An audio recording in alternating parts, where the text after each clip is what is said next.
Good evening. Why are you here at the White House today? I'm here because my daughter, my daughter told her second grade teacher that her father was molesting her. And when I went into a family court, I discovered that they were not interested in protecting my daughter's rights. Instead, they took my daughter and gave full custody to the molester. I have been fighting to protect my daughter for 7 years. I now have no contact with the child I gave birth to that I've been trying to protect. I'm a mandated reporter. I work in the Napa Valley, California, and that is where they took full custody and gave my child to the known perpetrator. Thank you for your service. Thank you. What brings you? For Sure. your own personal website? For the website, for mothersoflostchildren.org. Okay. What brings you to the White House this evening? Well, I'm here to support the fellow mothers and myself who have gone through the abuse of the court system. And I'm here to fight for the rights of children, in particular for my son, who is living with an abusive father. Well, thank you for your service. Thank you. What brings you to the White House this evening? Well, what brings me is I'm with the National Safe Child Coalition and also Women Mothers of Lost Children. And the reason we're here tonight is to further bring attention to the crisis that are going on in family courts and in this country, where 58,000 children a year are being taken from their parents, their protected parents. Children reporting abuse, and it's being bounced into family court as opposed to criminal court. And they're silencing the children, silencing the mothers, and taking the children, giving them to the abusers. So now, after 20 years of this, we have over 1 million children in the hands of abusers. And oftentimes, many of these children haven't seen their mothers for years. They drive the women into destitution. These are, perfectly good citizens in this country. They earn a living, but once they go into the court system, they are driven into destitution in the course of trying to protect their children. The abusers get their money. They take the children. They get child support. And they run these women, into the ground as much as possible.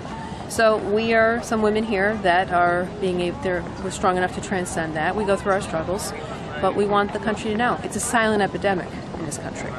And so now we're able to, through the internet and through protests and rallies, and through lobbying Congress, we're trying to get this issue on the national forefront and make the average American more enlightened about the travesties going on in this country. Because it is out and out corruption. And the taxpayer dollars are going towards this corruption as well. So, Thank you for your service. thank you.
Living at ours.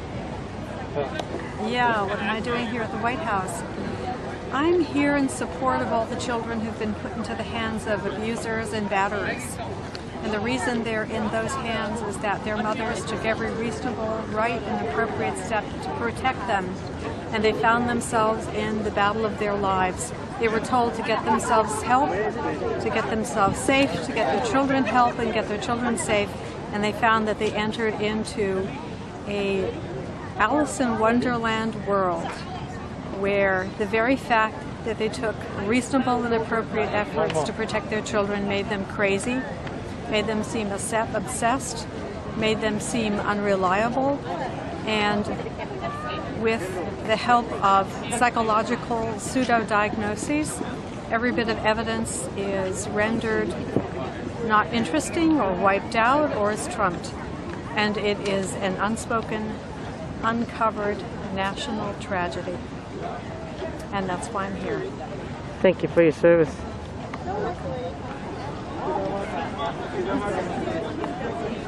Let me try night shot. It's a beautiful evening in front of the White House on a Saturday night. I see you got your candle lit. Can you tell me why you're here? Thank you so much. I've joined mothers from across the country to come to the White House to ask our President and First Lady to help us protect our children. What we are discovering is that routinely, when a child discloses child sexual abuse and the mother goes into family court to try and protect them, the child is being placed in the home of the perpetrator. No matter what the evidence, we are discovering that CPS rejects this information and sends it into family court, where they are improperly investigating. They actually do nothing to help the child. What they do is they are being trained to be skeptical of the mother and the child who reports child sexual abuse. I see. Go. What we're discovering is that mothers are being, What we're discovering is that when we go into court to protect our children, our civil rights are being denied, our due process. When we ask for attorneys, when there is a disparity in the income, there are family codes, Family Code 2030, that are routinely rejected by judges so that the mother will not be protected, that their rights will not be protected. And we are concerned about our children. And so we ask you, Mr. President and First Lady, to please protect our children. It is reported by the CDC that 1 out of 4 girls will and are being sexually assaulted before the age of 18. 1 in 6 boys will and are being sexually assaulted before the age of 18. This is reported to be an epidemic in our country, as obesity is an epidemic. Isn't there an interesting connection between those two issues, that I ask you, our First Lady, to look into? I know that you are concerned about the health and welfare of our children, and so I ask you, please, and I urge you to look at this connection and protect our children, their health and well-being.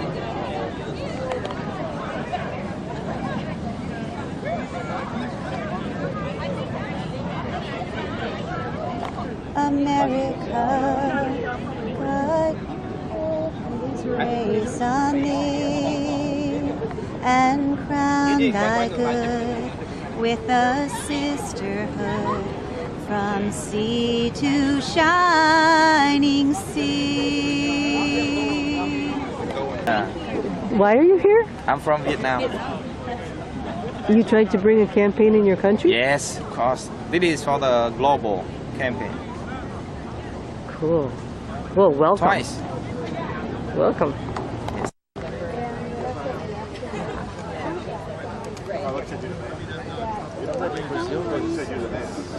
Especially violence against women has been evolving pretty quickly because there's one specific law that's been approved for the last years. It's called Law of Maria Barreña. She's a woman that was assaulted by her husband, and she struggled a lot, and now women are protected by this law. So it's really very strict law, and it has been evolving pretty quickly. I mean, when you mentioned Brazil, the first thing I think I was with national priority. Yeah. You know, and I don't know how people view Yeah, that. no, that's not that hasn't been on the news for a very long time. Yeah. With all the power,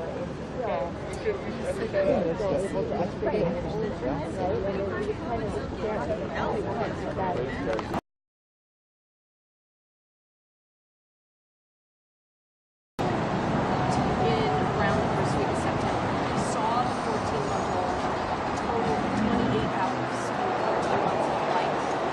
And the last visit was a week from yesterday. She dropped the child off with the supervised exchange person.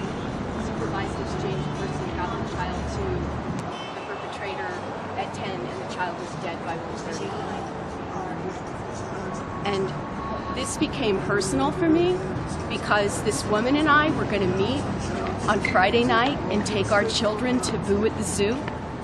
Ari was going to go and meet her son. And so on Saturday, she sends me a text. Sure, just a second. On Saturday, this just happened. The funeral was Thursday, and I spent all day with her. So, the question was, if even I was, here I am, a doctor. This is the worst thing I have ever lived through in my entire life. The judge in this case is completely responsible for what happened. When he ordered the unsupervised visitation, he said, "This is why I don't like being a family court judge." And he went off on a big expose about himself. Instead of focusing on the needs of the child, he was focused on himself and how horrible it was for him to have to make this decision, which ended up to be the wrong personality disorder right there. Right. Well, it's a combination. I missed the first part of your sentence. What happened to this mother? Well, to make a very somewhat long story short, the father, quote unquote, only had 28 hours of total time with the 14-month-old before the 14-month-old was dead in his care. And the exact cause of death has not yet been determined. But I calculated, considering from the time that unsupervised visitation was ordered until the time the child died, the odds of a random medical event happening to that child were less than 1 in 100. And so, and the mother said to me, so actually the chances of this happening as an accident were about the same as me winning the lotto. And the answer is yes. Because the father had the child so few total hours compared to how long the mother had. If the child was going to have a random medical event, it would have occurred on the mother's time. It was something like 1,500 or more hours of the total period just from the time the unsupervised visitation was ordered, not to mention the whole child's entire life. But if you just start that clock ticking from the time the unsupervised visitation started till the time of the child's death, the ratio of hours spent with the mother versus the father was like 1,000 to 1. And just by coincidence, the child happened to pass away on the father's time. Come on. Mm-hmm. Did the child return from previous visits with any injuries or well, okay, so there were issues on the previous visits, and I spent, and one of those previous visits was on September 8th, and I spent about 3 hours with the mother, and we put together a document describing why there should be a halt to these unsupervised visits. And the mother took this to her attorneys, and her attorneys advised her that if she were to go forward with the motion, that she would risk losing custody because she would be labeled as an alienator. Mm-hmm. And so we talked about it, and we were trying to balance short-term safety with long-term safety. And so under the advice of her attorneys, we didn't proceed. But what were the issues that came up in previous visits? Well, it's kind of a complicated case, so it doesn't make a nice soundbite. Right. But there were issues. And then there were big issues, and then there were small issues. So, for example, he only had the child for 7 hours, and the child would be returned with the same diaper that was full of pee, and the clothing was saturated. It was clear. So neglect issue. Neglect issue, but that was a small thing compared to the bigger thing. And they're just trapped between a rock and a hard place. And of course, the mother blames herself. And but the thing is that we said to her, well, even if you hadn't taken him that day, it would have been some other day. So the thing I think is so completely ridiculous is the court saw fit to give this mother full legal custody. This man had no say in the medical decision making, any of the decision making. So I think if the court's going to see fit to do that because they have such profound reservations about this individual, then why would they put a baby in his unsupervised care? It makes no sense. It makes no sense. So that's why I'm here. Thank you for being here. I think the reason why they do that, because I was a program manager at the National Institute of Justice for many years, and it was a study that we funded. I can't remember the exact year when this was done, but it's probably accessible through the web, and I'll certainly look it up. But one of the things they found was that when judges make these custody decisions, they try to be fair to both sides. So if there is joint, let's say the judge decides, okay, 50-50 joint custody, he thinks that the father may be an abuser, so he gives joint custody with let's say physical custody to the mother, but the father's access is strictly supervised. So he's given a little bit to both parents, but he's sort of try to make sure that there's some protection. On the other hand, in cases where the judges gave full custody to the mother, there were few, if any, restrictions on the father's access. Oh, wow. So it appeared as if they were trying to be, quote unquote, fair to both sides. So if they gave what appeared to be a lot to the mother, then they try to do something for the father that he wouldn't sue the judge for whatever, I don't know. But well, it proves it's not about the child. No, it proves it's not about the child. It's about the judge trying to cover his rear end. And I've thought a lot about this in the last 5 years. That this is about the treatment of children as property, and that's the fundamental issue. And as I see it in terms of the progression of our society, however many years ago that was now, 150 years ago, colored people of color were considered property. So we got rid of that. And now, until 1950s. Where's my fruity? Yes. Did you put it in the bag? In the 1950s. And the children of a woman was property, property of the owner. I don't. Okay.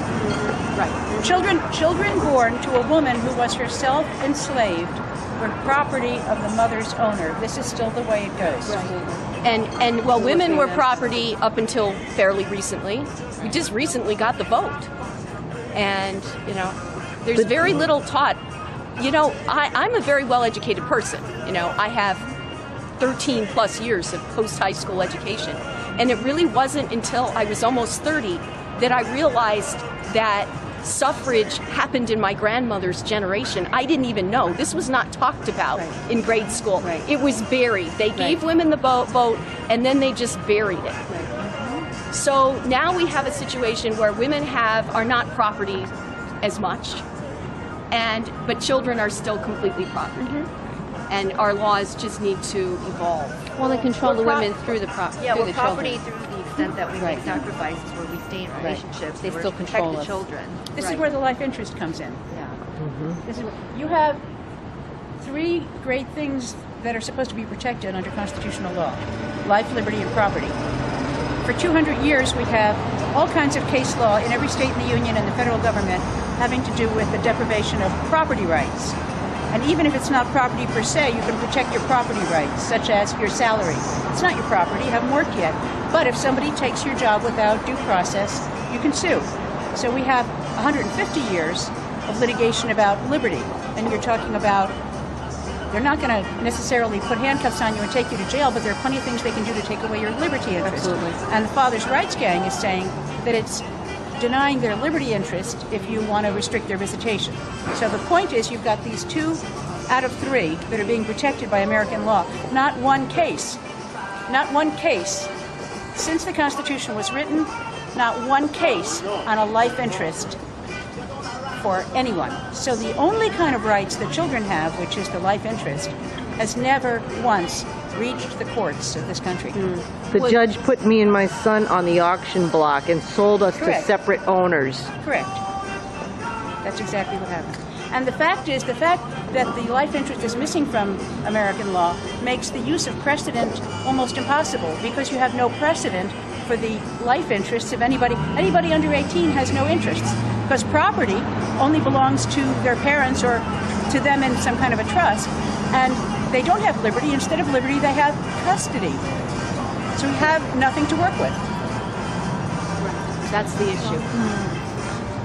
So I think it's completely a civil rights case. Absolutely. And the other thing that complicates this case is that the mother is a person of color, and so is the child.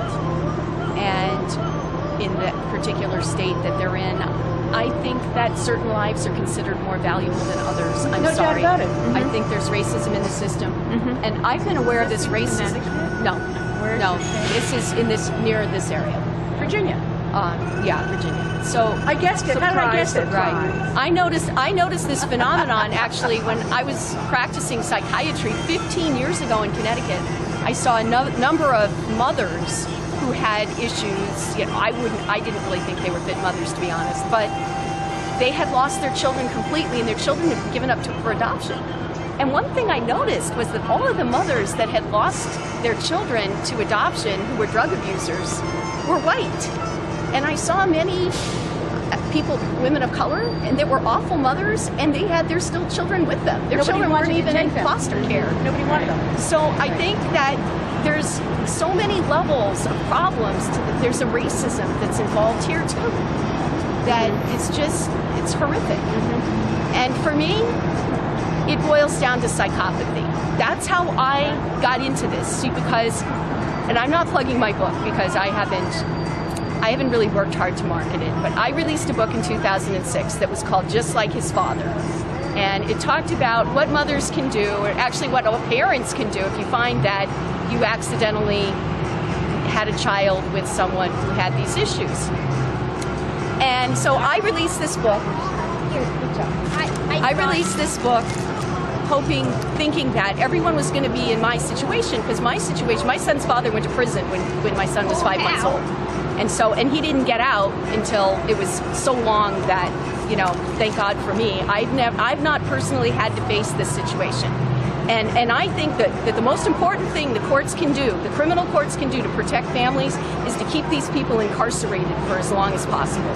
And in the studies that I've done, incarceration is the main path to freedom for the families, because once they get away from the abuser, the perpetrator, then they realize, and then they just keep them out of their lives. So after this book was released, I didn't do anything to market it. I just put up a website saying I've got this book, and I started, I gave people copies for free, and people email me and they want a free copy. I'll give you a free e-copy. But I started getting letters.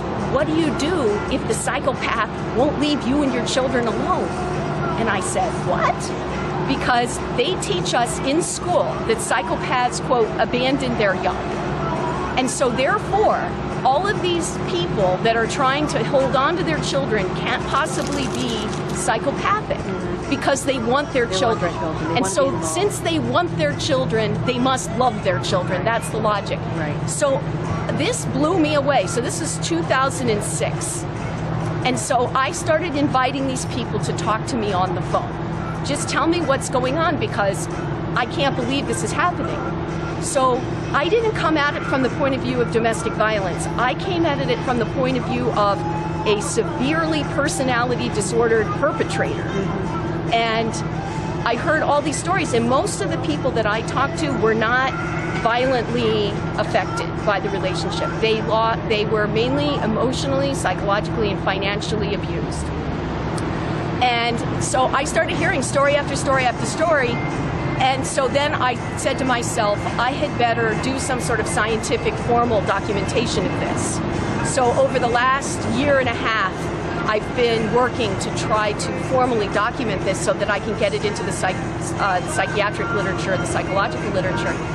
And I have to say that I was in court watching a case in Long Island, New York, just this past summer, and a psychologist who had done a half-baked evaluation of this perpetrator. Now, this perpetrator was diagnosed a psychopath by one independent forensic evaluator and as having antisocial personality traits by another independent. So we had two independent forensic evaluators that were not paid by either side, but were, ordered by the court, that both came to the same conclusions about this guy. And the psychologist testified in court, quote, Robert Hare says in his book about psychopaths that psychopaths have no interest in children. This man wants an interest in children, so therefore he cannot be a psychopath. Now, just think about the logic of that this psychologist is saying there is one rule-out symptom or trait that trumps everything. If you want your children, you can't be. Does that make any sense? We have a list of 20 traits on the psychopathy inventory that we look at that are proven. Wanting your child has nothing to do. Right? And he wants them to get back at the ex and be a psychopath and continue to torment and terrorize the ex. There's another motive, and that is that in the early 70s, when the feminists started to talk about child support, at that time, you started to see fathers wanting custody. And the whole thing has flipped now to the point where the only real act of child support enforcement is being done against mothers. Absolutely. Because the father doesn't want the kid. He finds a second wife, a third wife, a girlfriend, a low-paid employee, somebody, from a country where they have no food. And he puts the kids in the care of that person, doesn't care about the kids at all. He's still a psychopath. That's right. But now he's got the woman who harmed him, who divorced him, who said bad things about him, paying him every week to do something to her he knows hurts. That's me. It's a perfect system. Yep. And the psychopathy does all sorts of things that are not already in Robert Hare's book. Right. That is true. You can't make an exhaustive description of every psychopath on earth in a single book. Right.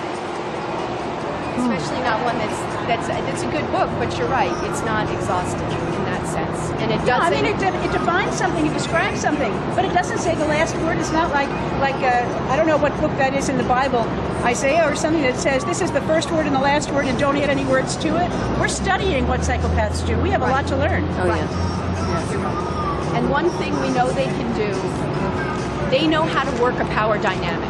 Mm-hmm. And so judges and officers of the court who are professional power people relate to a psychopathic individual because they relate on that power level. And a victim who's been subjugated can't relate, can't be related to in that way. So that's why the other reason why victims are at a disadvantage. Oh, and then of course you have the necessary effects of being exposed to this behavior. After a certain number of years, the woman's had a baby with this guy, at least one, okay? And after a certain number of years, here you've got her as a result of the experience she's had with him. So either she's going, ouch, ouch, and then, oh, she's a victim and she's a whiner and she's incompetent and she can't be a good mother, or you have, how dare you, and then she's a vindictive bitch. So you don't have a setup where anything can be determined with any kind of scientific. You can't do anything logical or scientific with it. Right. How cold it is. Especially you get who are the family court judges? By and large, they're judges who do not have to rule in accordance with any set standards because they've got this thing called best interests, and all they have to do is say it's in the best interests. It's a magic mirror. So it's in the best interest of the child not to be brainwashed anymore. Boom, you're done. You don't have to prove a thing. In fact, the mother proving that the child is being harmed by being with the father is proof that she's a brainwasher. Right. So you haven't got anything you can assess, you can evaluate, you can put the pieces together. It's a puzzle that can't be solved. exactly what happened to me. Thank you for articulating that so well. Whoever's got the big guns has and who's got the big guns? I mean, let's be frank. They have all the If a guns. woman tried to save one of her kids from one of these abusers, they would shoot her down in front of the child, and this would be, the mother went crazy, we had to save the kid. So what do you think is the solution? You're presuming I think there's a solution. Yeah, if you don't think there's a solution, then what's the purpose of us all? I have a hard time answering that question because I was in the trenches in 1980, okay? And we wrote the book because we thought there was nothing more we could do, but the book would do something, and frankly it didn't. The book is? Hostage Child by Rosen, R-O-S-E-N is the author. And the point of, I'm very cynical. And when you say, what's the solution? I'm telling you that sentence came exactly from the conversation my editor said to me. You cannot write a book and ask me to sell a book when you say there's this big problem and you're not giving me a solution. I said to him, I can't give you a solution. I'm being realistic. He said, I can't sell a book without a solution. Write that last chapter. I wrote the last chapter because my guy told me to, and I wanted to get the book published. The reason the last chapter, which we call carco legislation, would not work is that the system is not making a big mistake and making a bunch of little mistakes in all these little cases. The system is doing exactly what it intends to do. Why is there no life interest litigated in American law? Why could I not find a single constitutional scholar at any of the universities and law schools in this nation to back up the life interest? Why have I been standing there like a fool since 1992 waving a piece of paper nobody wants to read about this? Because they do not intend to correct this. This is going the way they intended to go. If you had the life interest of children protected for 3 generations, you would have absolute democracy in this country. All you had to do was have the life interest of children protected, defined, acknowledged for 3 generations. I have no way to guarantee you this is true. I will not be alive when this could have happened. There's no control group to see what would have happened. But without the life interest, we're going where we are going. We know what the curve looks like. We know what's at the end of that curve. My only advice at this point is if you've had a child, do the best you can. Understand the realities. Don't kill yourself. Keep going. We are with you. We understand that what you're saying is true. We understand that every word you're saying is true. It's not your fault. And don't have any more kids. That's what I've been saying. I've been saying it to young women. Don't have kids. Don't do it. It is not safe. I would be saying this if the world were so toxic chemically at this point in time that your child was going to die by the time he was 6. Don't have kids is all I can say. It's a terrible thing. And I'm a Jew. My culture doesn't say that. I'm not a religious Jew. I'm not saying I wouldn't say that religiously, but I'm saying culturally. That's not my culture. That's not my background. I say it because I've been looking around for a long time. People can call me whatever they want, depressed, mentally ill, whatever you want to call it. I am seeing something that must be real. I have tested it. I have tested it. I have tested it. It is happening. And under these circumstances, although I'm not sorry I had my son because of who he is, and I'm not sorry about what happened because he is who he is. Okay, and I give that to him. That's him. That's not the country. That's not the courts. It's not his father, and it's not me. But as a general matter, don't do it. Thank you for your words of wisdom. Well, worst case I've ever seen because the child had a butterfly tear. Could I ask you what brings you to our protest today? Well, yes. I'm the co-author of the book, The Hostage Child, Sex Abuse Allegations and Custody Disputes, that I co-authored with Michelle here. We've been involved in this issue for over 20 years. And unfortunately, nothing has changed. We began in the early 90s, actually, late 80s actually, holding demonstrations against judges that were giving custody of children to molesters. We wrote our book. It was published in 96, 16 years ago, and the sad thing is that the situation has only become worse, not better. And so there's still so much work to be done, and we have to keep going somehow. Trafficking, and it is a huge epidemic problem. So if you think it doesn't affect you, one day you will find that it really does. It will affect your children, and at the very least it affects your pocketbook, because your tax-paying dollars are paying for this, because the money is coming out of Health and Human Services and being funneled through the TANF program, Temporary Assistance to Needy Families. And abusers are diverting those funds. 71% of the money in TANF is unaccounted for, and is going to protect abusers and batterers. And children are suffering for this. They are being taken away from protective, loving parents and being put into the hands and supervision of abusers. There are many children who are dying and are being murdered. In California, last in 2010, there was a baby boy who was murdered by the father. After the father wrote numerous reports threatening the mother and the child. The judge ignored it. The judge called her a liar. We're circling. And within a day, that baby was dead. There are children being murdered across this country because they're being given to abusers. It is affecting everyone.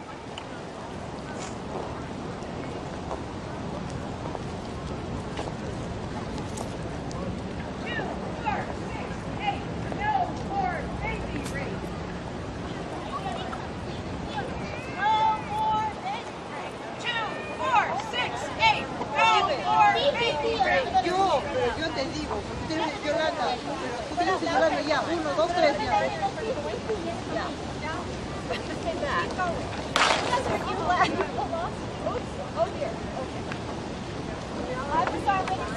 ¿Cómo voy a decir a la gente extraña que me voy?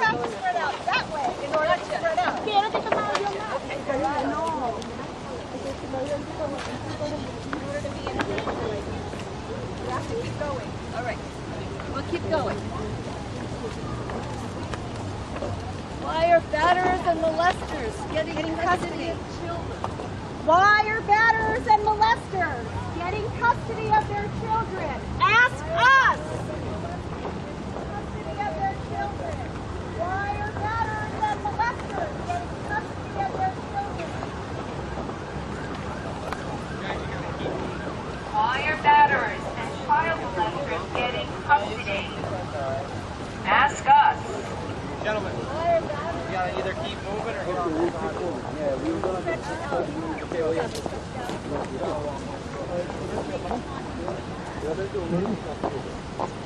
Do that again, Becky. We'll say ask us. Okay. Or no, you say ask us. Okay.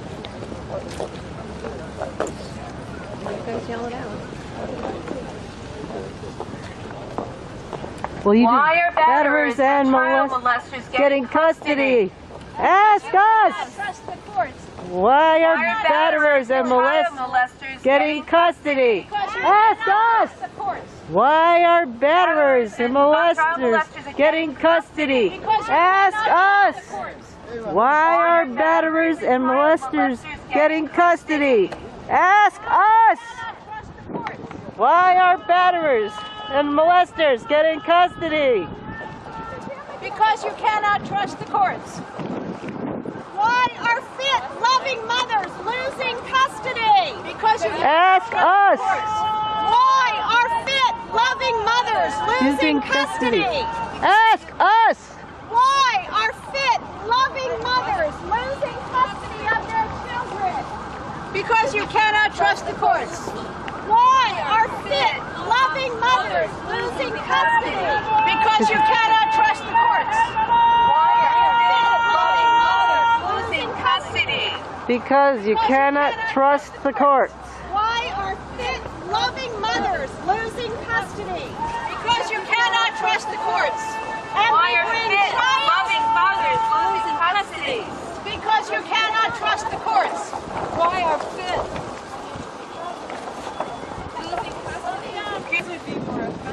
But everything the signs are saying, the taxpayer dollars are buying. Every single thing that these signs are saying are being paid for by the tax dollars. Nothing happens in these courts.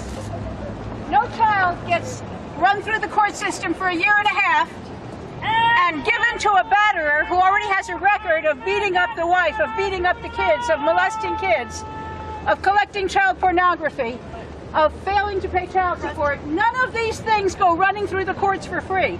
They run through the courts on your tax dollars. One case in Fairfax, Virginia. One case cost the state $250,000. They are still paying for that case. It started in 1980. The state of Virginia, the county of Fairfax, and the United States government have all chipped in tax dollars to make a court case happen that the kid, who's now 34 years old, says was a total waste of money, ruined his childhood, and paid for every kind of corruption you can name. And there's still corruption being paid for in every county, of every state, of every union, just to please batterers, molesters, and other unfit parents who understand that if you run something through the courts, you have at least a 50% chance of it coming out all wrong. Unfortunately, the chance of it coming out all wrong when there's a mother on the other side of the case is much greater. And why? Mothers lack power because they've been spending their time and money taking care of kids, not out in public getting more money from the government to do evil. What you have is a father's rights organization that's been working since the 70s to get the money, and they got it. It's your money. Say something about it. That's right, sister. Rest of her life. Never saw her daughter again because she took her to the hospital, but the doctor had she not brought the child to the emergency room that day, the child would have been dead within 2 to 3 days from dehydration and starvation. The father was a physician. He still works for the Veterans Administration in New York. He is a licensed physician in New York. He was never charged with medical neglect. The state of New York and the federal government paid over $1 million to shield his father from the results of what he did.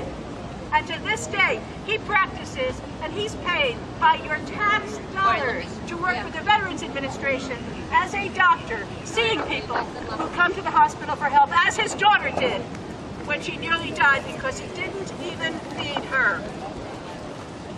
The investigations in that case were gigantic. The judges, they had a bribe. Don't talk about the money. Your money that you're counting today to see if you can have a good lunch or a medium good lunch, those dollars are gone already. And they're gone for some molesters and some abusers and some batterers.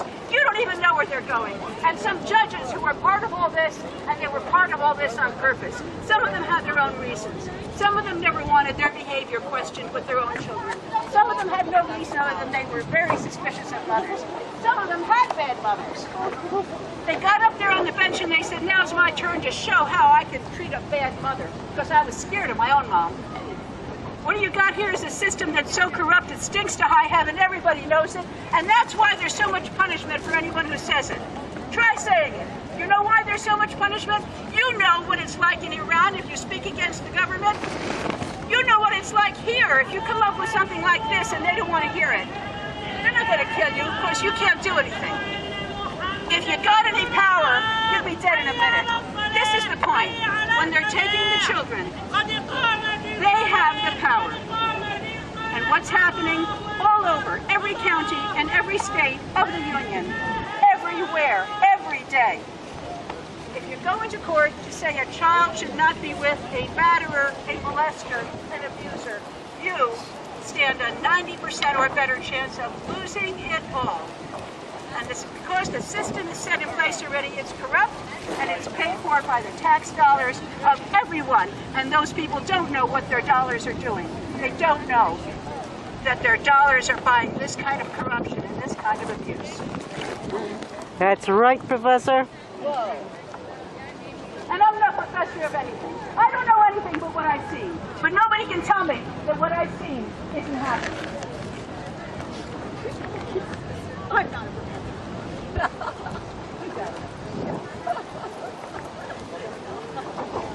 Who's got it? Connie. Connie's got it. Ladies and gentlemen, Connie Valentine. Michelle is correct. This is not an accident.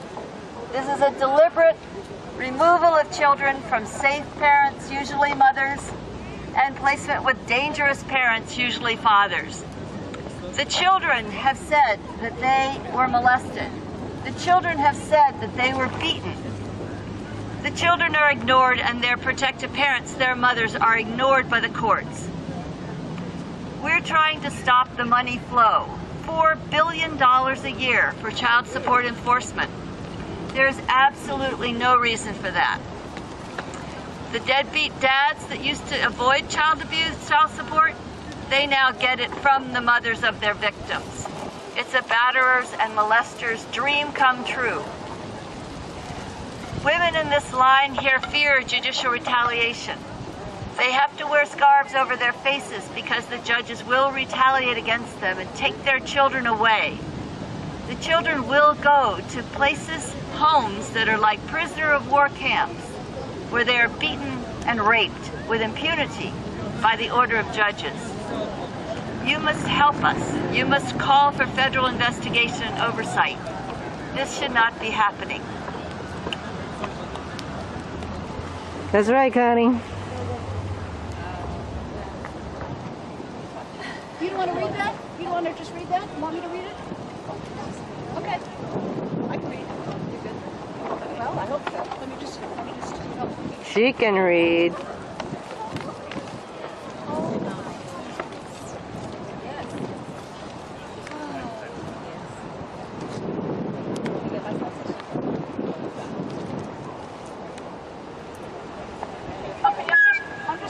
I'm sorry I squeaked at you.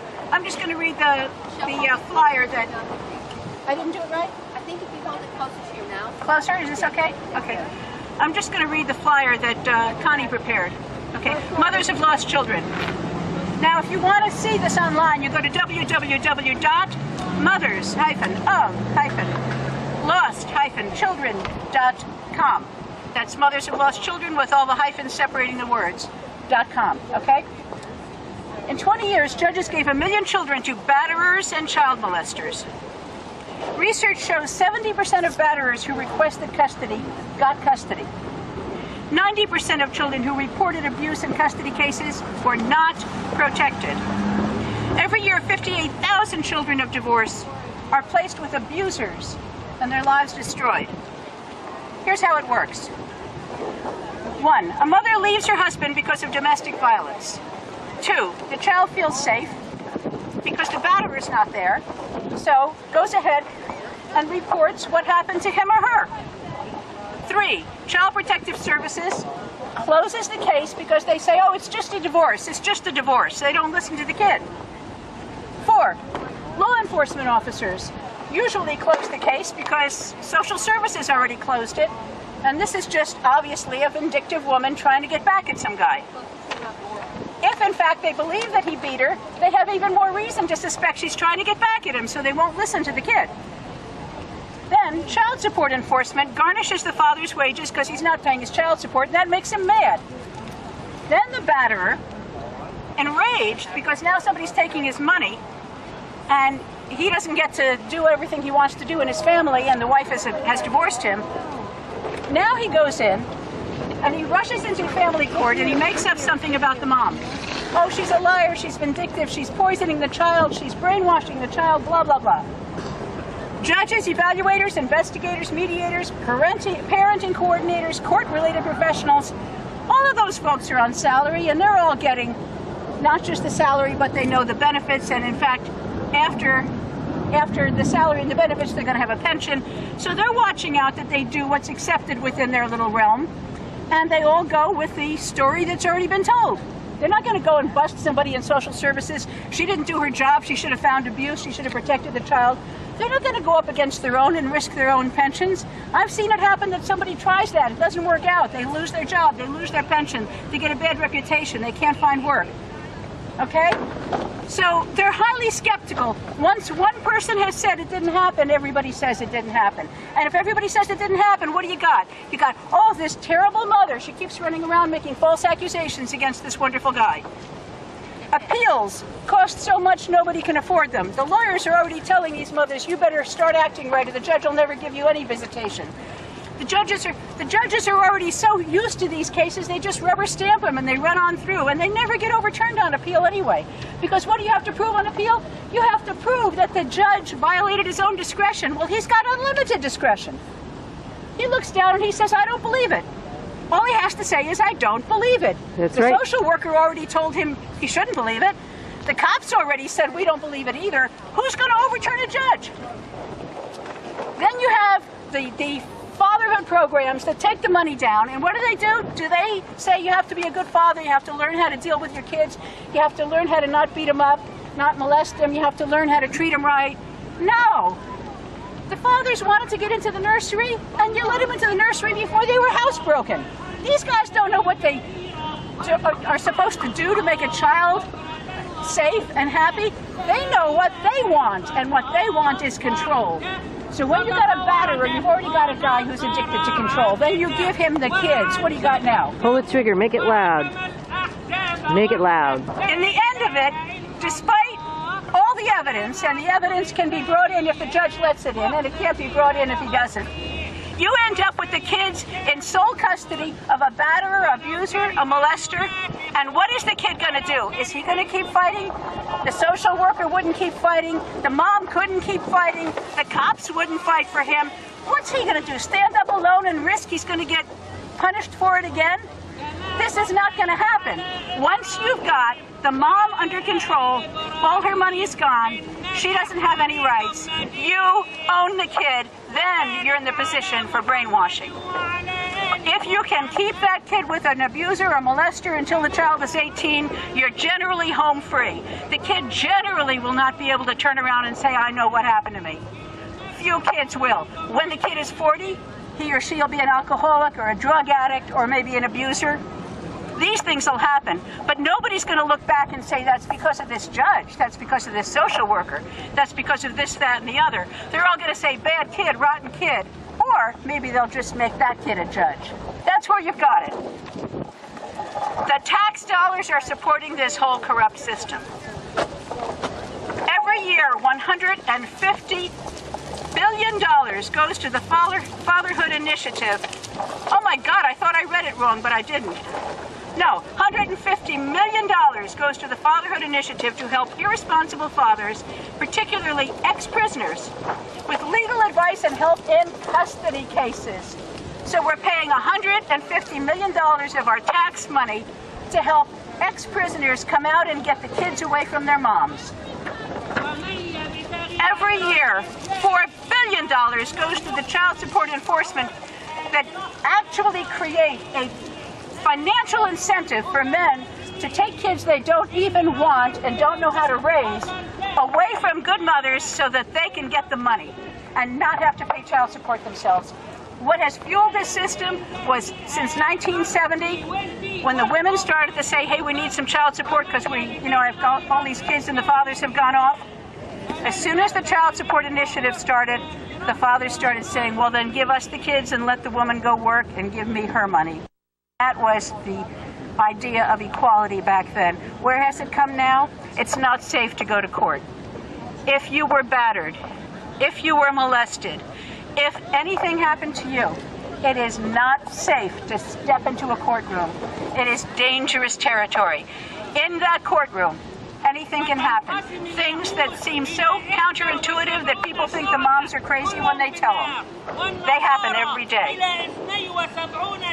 And actually, it is well known in other countries. It is well known that in this country, you cannot get a fair shake if you're a battered woman who has a kid. That's the story. Everybody knows it. And it's time to make it real to the feds. Thank you.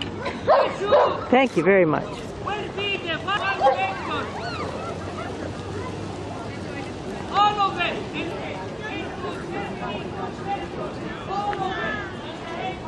Thank you, Kathleen. Thank you, Michelle. Our country points the fingers at other nations for human rights violations. The Inter-American Commission on Human Rights has said that the United States of America violates the human rights of battered women and children. We ask that you call your congressman or your Congress member. We ask that you call your United States senator and ask for federal oversight hearings. This is human rights violation.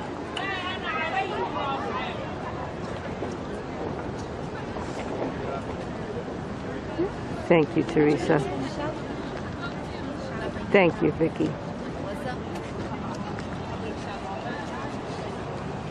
Thank you, Melissa. What do we need to talk about? I am a loving, fit mother, a kindergarten teacher, a mandated reporter. When my daughter reported to her second grade teacher that her father was molesting her, I took that into family court and I lost custody of my child. I have no contact with my daughter, who is now 11 years old. Thank you, Melissa. Thank you. Thank you, Mystery Woman. I too fear judicial retaliation. I have been experiencing it since my son was 2. Now he's 11. A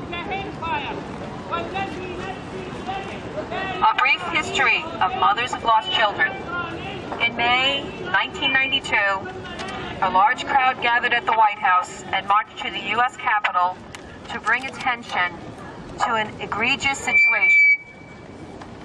Children were being taken from safe mothers and given to dangerous fathers by family divorce court judges. Several bills to help these endangered children, including H.R. 4526, died in Judiciary Committee.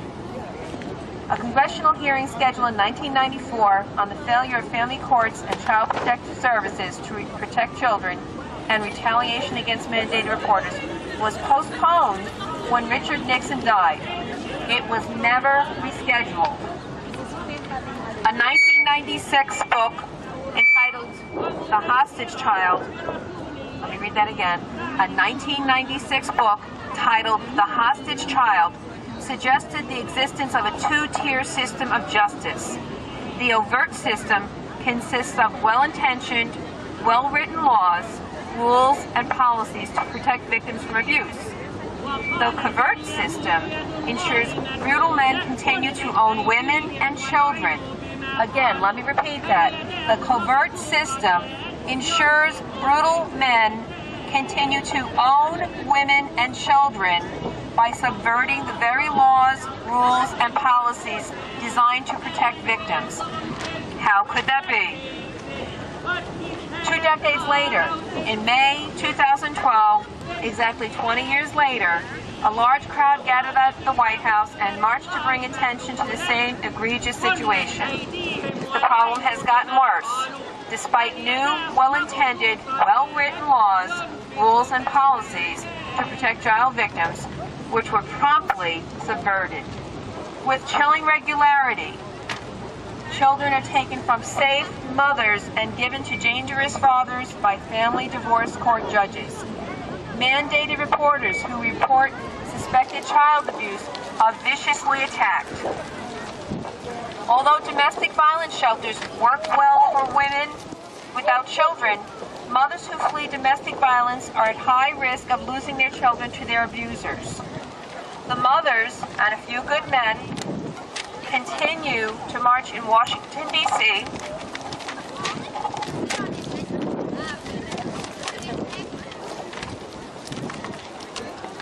That's right, we're here today. The mothers and a few good men continue to march in Washington, D.C. This time they wear white t-shirts with Mothers of Lost Children inscribed on the front. The movement is patterned after the mothers of the Plaza de Mayo in Argentina. Mothers whose adult children and grandchildren were taken by the government to be tortured and disappeared by military police force. The contemporary mothers of lost children understand that their young children and grandchildren are also taken by the government to be tortured and disappeared. The specific branch of government that takes these children is not the military, it is the family divorce court. backed by local police force if the mothers do not follow orders. The orders are to turn their children over to the very batterers and molesters they fled. In dreadful irony, Child Protective Service workers tell the mothers that if they do not leave the batterers and molesters, their children will be taken by CPS, Child Protective Services, a government branch backed by local police force. The system has become a trap. Many children, including nursing infants, are disappeared from their safe mother by no contact orders because the mothers reported the children were abused and said negative things about the abuse of fathers. The children are living in households that can best be described as torture camps, where they are beaten and raped with impunity. When they are older and try to escape, their fathers may send them to camps such as the Judge Rotenberg Center, you can see this on YouTube, to be tortured and electroshocked until they stop saying they are being beaten and raped by their fathers. How can this be? Because the problem is getting worse, even though this horrifying catch-22 has been described repeatedly to the president and elected officials, one wonders if the authors of the hostage child are correct. Even if women can now escape domestic violence, a covert system ensures that brutal men continue to own children. We think this only happens in other countries. We refer to the third world nations. Well, American citizens, you need to understand that quietly in the family court system, they are subverting our healthy social structures. They are helping to create dysfunctional adults who have alcoholic and drug problems because these are survivors of childhood abuse that were not helped. Children think they're going to go to authorities, as we teach them in school. If you get lost, go find a police officer, go find somebody else, go to an adult that you can trust. Well, they thought they could trust the system. In this country, you cannot trust the system. You definitely cannot trust the family court system because it is a money-making enterprise used to traffic children. Family courts in America are trafficking children, and they're getting paid. Health and Human Services is helping to fund this. Your tax-paying dollars are funding child trafficking under the guise of family courts, and they're doing it in silence because they won't let people into the courts under the pretense of protecting children. But they're not protecting children. They're covering their tracks. They're not letting the public know what goes on in courts. And 58,000 children a year are given to abusers. Many of these children are ending up dead. Thank you. That's right. Do you have anything I can read on camera? Is it all done? I think that's all done. Oh dear. Let's take a picture of you just saying. Say what? Whatever. I'll read the you'd like. signs. Okay. I don't know how to. Oh, it's recording. Okay. Hold on. Okay, go ahead. This is for my son Holden. We're in front of the White House. We will not stop, honey, until mothers change the laws in this country. All right, you got the bullhorn. We are mothers of lost children. We are protesting at the White House the fact that our children were forcibly removed from us by the long arm of the law, backed up by a court order in the family court, the lawless family courts of America. This can happen to you. You're unaware because you haven't been to family court. If you have, you know what I'm talking about. The Fatherhood Initiative is funding from the Department of Health and Human Services. They don't care what daddy did to that kid. Daddy's going to get custody or they don't get their money. $4 billion a year for child support enforcement fuels custody wars. Abusive deadbeat dads go for custody and child support. That's exactly what has happened in my case. The judge has ordered child support to the perpetrator retroactively to 2010, and they're demanding $8,000 from me. They're demanding my government pension. I'm an Air Force veteran. They're taking everything I worked for, and they're giving it to the perpetrator. He's a highly paid perpetrator. He gets paid sex with my son. Women here fear judicial retaliation. I'm on judge number 12. They've all retaliated against me. Why does family court force children to live with pedophiles, like the one that I inadvertently married, who was abused by a priest? When will we break this cycle of pedophilia, of incest? Why do we treat fathers who rape their children like VIPs when they should be going to jail like Sandusky. In the past 20 years, judges gave 1 million children to batterers and molesters. We've been on the streets and on Capitol Hill for 20 years, and still we have not managed to save our own children from batterers and molesters. The judge put my child and I on the auction block and sold us to separate owners. That's what it amounts to. It amounts to ownership of women and children. The women of the suffragist movement picketed this White House for 6 weeks in 1916 to get women the right to vote in this country. They were charged with obstructing sidewalk traffic. They were taken to jail. They went on the time-honored Irish tradition of the hunger strike. Alice Paul did. And it took that until President Wilson finally relented and gave women the right to vote in this country. These days, women do not have the right to raise their own children in this country. I am calling on the general public. I'm calling on you, the citizens. We are doing our patriotic duty, exposing this corruption, exposing this injustice.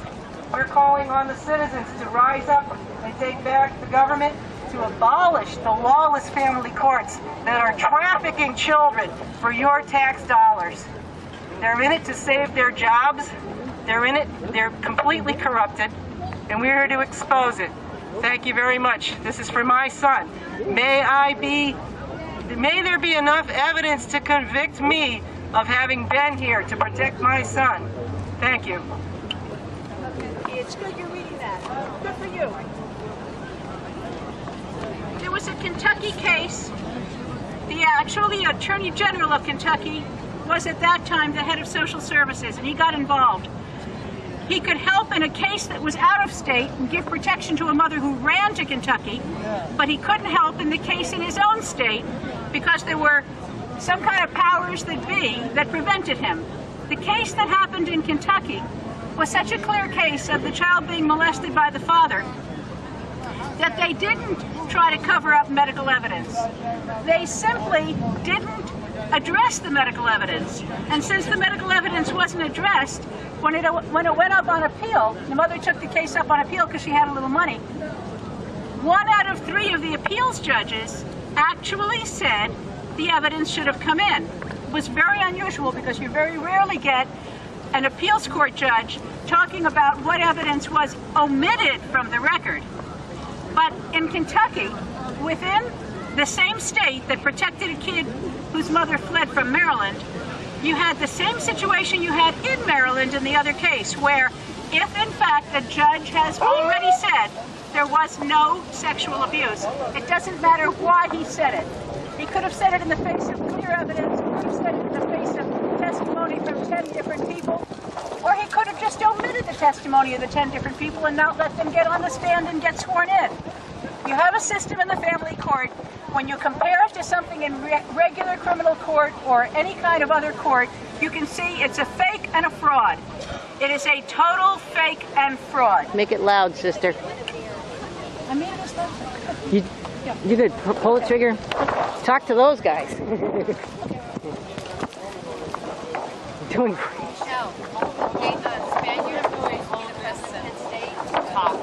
It's too much.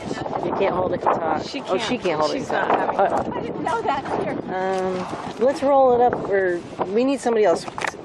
We need The very same the president of Penn State U who helped cover up the Sandusky travesty was fired from Penn State. And then he got a job at the Department of Homeland Security. He didn't do a very good job keeping the security around Penn State, but he's qualified at Department of Homeland Security. Makes one wonder.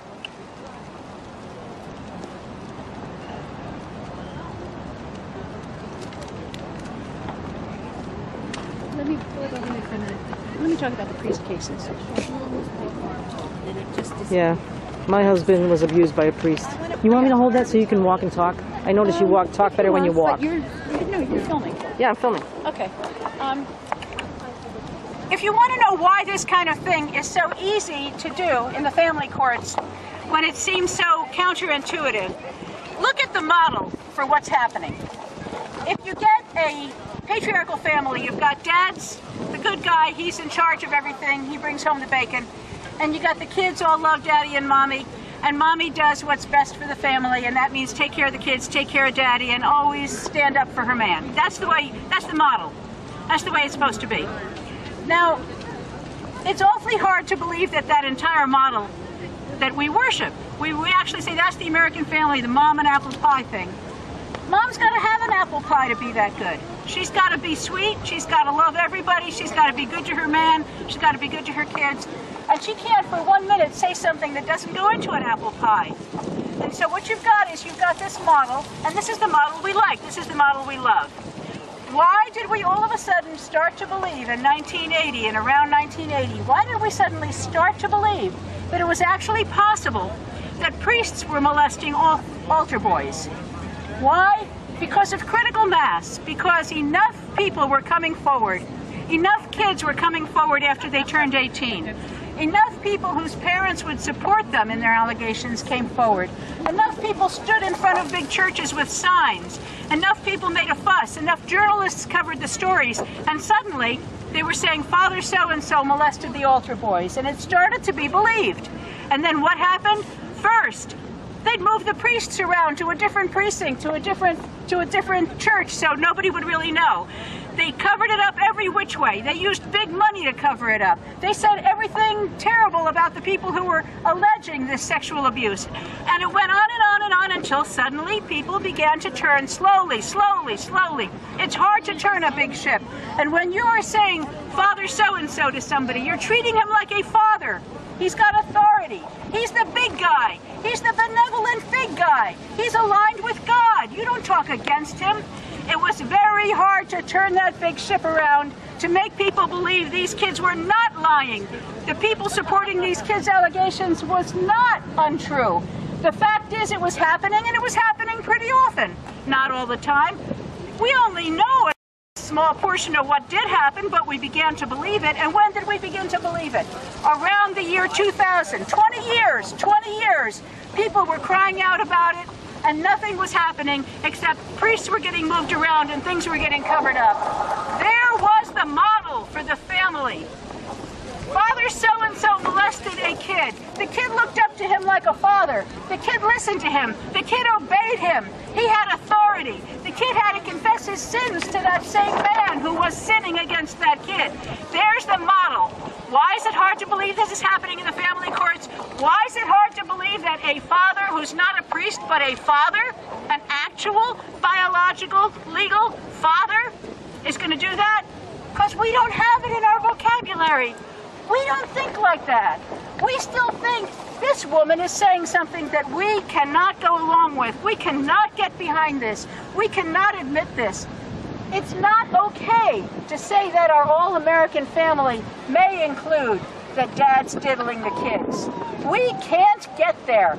It took 20 years to start to believe what was happening in the Catholic Church. How much longer will it take to believe this is happening in the American family? And are we particularly bad people that it happens here? No, we're not. It happens everywhere.